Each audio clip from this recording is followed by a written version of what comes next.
गरीब बेघर बहू का ट्रेन में कन्या पूजन। अरे विनीत भाई, 3 महीने से घर का किराया नहीं दिया तुमने। मुफ्त में घर में रहना है क्या? ऐसा कुछ नहीं है मालिक, 1-2 महीने से काम नहीं चल रहा, इसलिए घर का किराया नहीं दे पा रहा। बस 1 महीना और दे दो, इस महीने कुछ ना कुछ इंतजाम करके आपको आपके पैसे दे ही दूंगा। हाँ बेटा, बस कुछ दिन की मोहलत दे दो, मेरी बहू गर्भवती भी है। माँ जी, अगर आपकी बहू गर्भवती है तो इसमें मैं क्या करूं? मैं सिर्फ आपको 4 दिन का समय और दे रहा हूं। अगर 4 दिन में आपने मुझे पैसे नहीं दिए तो मैं आप सभी को बेघर कर दूंगा। विनीत अपने मकान मालिक से थोड़ी सी मोहलत ले लेता है और अगले दिन काम करने के लिए घर से निकलने लगता है कि तभी विनीत की 5 साल की बेटी विनीत से कहती है, पापा मेरे स्कूल की फीस भी जमा कर दो ना, स्कूल वालों ने मेरा स्कूल से नाम काट दिया है। हाँ बेटा, बहुत जल्द मैं तेरी स्कूल की फीस भी जमा कर दूंगा, बस आज पैसे मिल जाएं। बेटा ऑफिस जा रहा है तो शाम को आते हुए पूजा का सामान भी ले आना, 1-2 दिन बाद नवरात्रि शुरू हो जाएंगे। भैया आपके पास 150 रुपए हैं तो मुझे भी दे दो, मुझे सिलाई करने के लिए मशीन ठीक करवानी है। जब से मशीन खराब हुई है मैं सिलाई नहीं कर पा रही, मशीन ठीक हो पाएगी तो सिलाई करने से घर में कुछ पैसे आ जाएंगे। रीना, अगर तुम्हें भी पैसे चाहिए या कुछ मंगवाना है तो बता दो। मैं घर से बाहर निकलने लगता ही हूं कि सभी को अपने अपने काम याद आ जाते हैं। अरे आप लोग एक बार मेरी परेशानी भी तो देखो, यहाँ मेरी नौकरी खतरे में है, जेब में एक फूटी कौड़ी नहीं है, इतनी दूर पैदल ऑफिस जाता हूँ और आप लोग हैं कि अपनी फरमाइश नहीं खत्म कर रहे। इतना बोलकर विनीत गुस्से में घर से चला जाता है और जैसे ही वो ऑफिस जाता है ऑफिस का मालिक उसे ये कहकर नौकरी से निकाल देता है कि कंपनी घाटे में जा रही है। परेशान विनीत सोचते हुए घर आ रहा होता है और तभी उसका एक्सीडेंट हो जाता है, जिस वजह से विनीत के दोनों हाथ में फ्रैक्चर हो जाता है। और जब विनीत घर आता है तो विनीत की ऐसी हालत देखकर पूरा परिवार परेशान हो जाता है। भैया ये क्या हुआ आपको? आपके दोनों हाथ में फ्रैक्चर कैसे हो गया? भाभी इधर आओ, देखो भैया को क्या हुआ। आपके हाथों में चोट कैसे लग गई? आप ठीक तो है ना? ये सब कैसे हुआ? रीना, हमारी किस्मत ही खराब है। 2-3 दिन बाद जब नवरात्रि शुरू होने वाली है और आज मेरे मालिक ने मुझे काम से भी निकाल दिया, और जब मैंने उनसे सैलरी की बात की तो वो कहते हैं कि सैलरी 90 दिन में आएगी। अब 3 महीने बाद सैलरी आएगी तो मैं घर का किराया कैसे भरूंगा? मुझे तो कुछ समझ नहीं आ रहा, अब घर कैसे चलेगा? मेरे दोनों हाथों में भी फ्रैक्चर है, रीना गर्भवती है। हे भगवान, अब क्या होगा हमारा? आप फिक्र मत कीजिए, सब ठीक हो जाएगा। और मेरी फिक्र तो बिल्कुल मत कीजिए। बहू क्या ठीक होगा, हमने मकान मालिक से कुछ दिन का समय मांगा था, सोचा था कि आज विनीत को पैसे मिल जाएंगे, पर हमने जो सोचा था वैसा कुछ नहीं हुआ। माँ, अगर हम आज मकान मालिक को उनके पैसे नहीं दे पाए तो वो इस बार हमें घर से बेघर कर देंगे। नेहा ऐसा मत बोलो, मेरा जी वैसे भी बैठा जा रहा है, पता नहीं क्या होगा। रीना का पूरा परिवार ये सोचकर परेशान था कि कहीं वो बेघर ना हो जाए, और तभी वहां मकान मालिक आ जाता है और विनीत की ऐसी हालत देख तिल मिलाते हुए कहता है, तो आज जब आप लोगों को पता था कि मैं पैसे लेने वाला हूं तो भाई साहब जी आपने हाथ तोड़कर बैठ गए। हाँ, मेरे सामने कोई बहाना नहीं चलेगा। अब चाहे आप अपने हाथ तोड़ो या पैर, मुझे बस मेरा घर खाली चाहिए। मुझे एक किराएदार ने एडवांस पैसे दे दिए, इसलिए आप लोग ये घर खाली करो। मालिक 2 दिन बाद नवरात्रि शुरू है, बस हमें नवरात्रि तक का समय दे दीजिए, मैं कन्या पूजन करती हूँ। अगर मेरे पास घर ही नहीं रहेगा तो मैं कन्या पूजन कैसे करूंगी? मुझसे पूछ के नवरात्रि का व्रत करा था? ये तुम्हारी सरदर्दी है, तुम खुद झेलो। अब बस जल्दी से मेरा घर खाली कर दो। मालिक हमें कुछ दिन का समय और दे दीजिए, मेरी बहू गर्भवती है, अगर हम बेघर हो गए तो हम कहाँ जाएंगे, कहाँ रहेंगे? हमारे बारे में ना सही मेरी बहू के बारे में सोचो। माताजी, मुझे इमोशनल ब्लैकमेल मत करिए और जल्दी से घर खाली कीजिए। मकान मालिक इस बार रीना और उसके परिवार की एक नहीं सुनता और ना ही उन्हें कोई समय देता है और उसी वक्त उन्हें बेघर कर देता है। अब रीना अपने पूरे ससुराल वालों के साथ घर से बेघर हो जाती है। उसे कुछ समझ नहीं आता कि वो कहाँ जाए।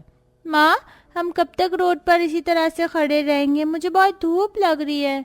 बहू पिंकी सही कह रही है, यहाँ खड़े रहकर कोई फायदा नहीं है। हम गरीब बेघर को अपने लिए अब कोई दूसरा घर देखना चाहिए। पर माँ, हम कहाँ जाएं? 2 दिन बाद नवरात्रि शुरू है, अब हम कन्या पूजन कैसे करेंगे? जब तक हमें कोई घर नहीं मिल जाता हम स्टेशन पर ही रुक जाते हैं, वहां हमें कोई नहीं भगाएगा और नवरात्रि खत्म होने से पहले कोई घर देख लेंगे।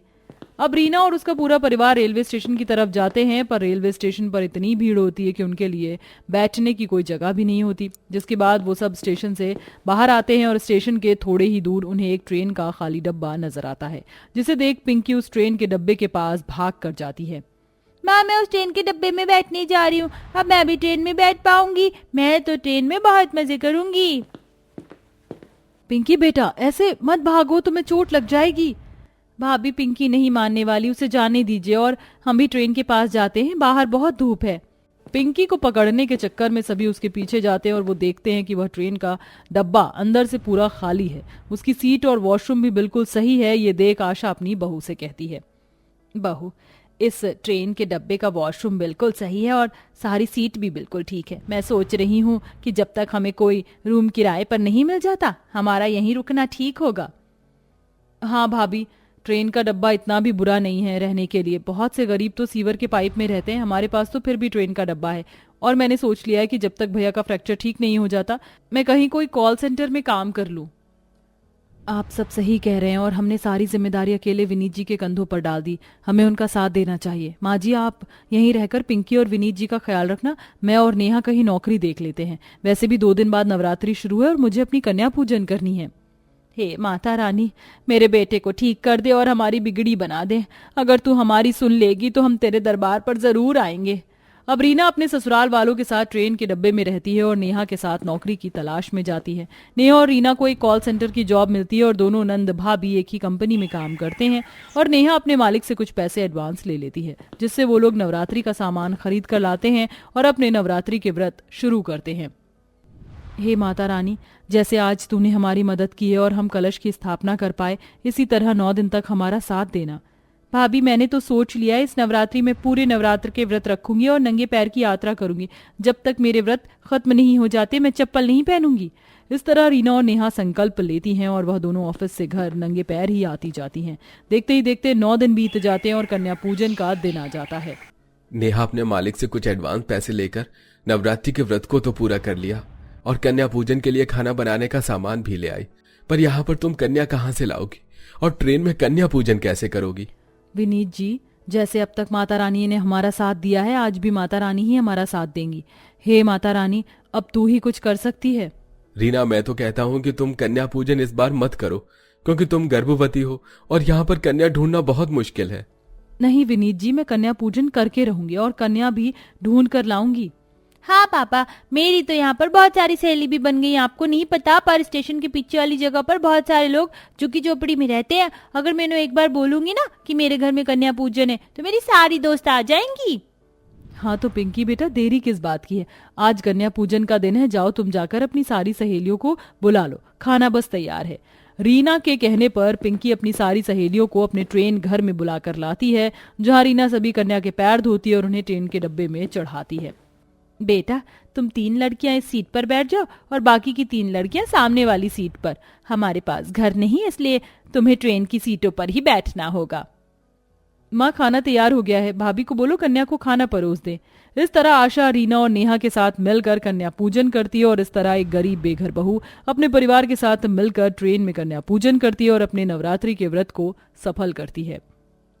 वेल दोस्तों, देखा आपने, अगर माता रानी चाहें तो अपने भक्तों को अपनी पूजा और आस्था का कहीं भी मौका देती हैं, जैसा कि हमारी कहानी की इस गरीब बहू को दिया, जिसने अपने गरीब परिवार के साथ मिलकर ट्रेन में दुर्गा माँ के 9 व्रत करे और कन्या पूजन भी किया। तो दोस्तों, कैसी लगी आपको हमारी ये कहानी? हमें कमेंट करके जरूर बताएं।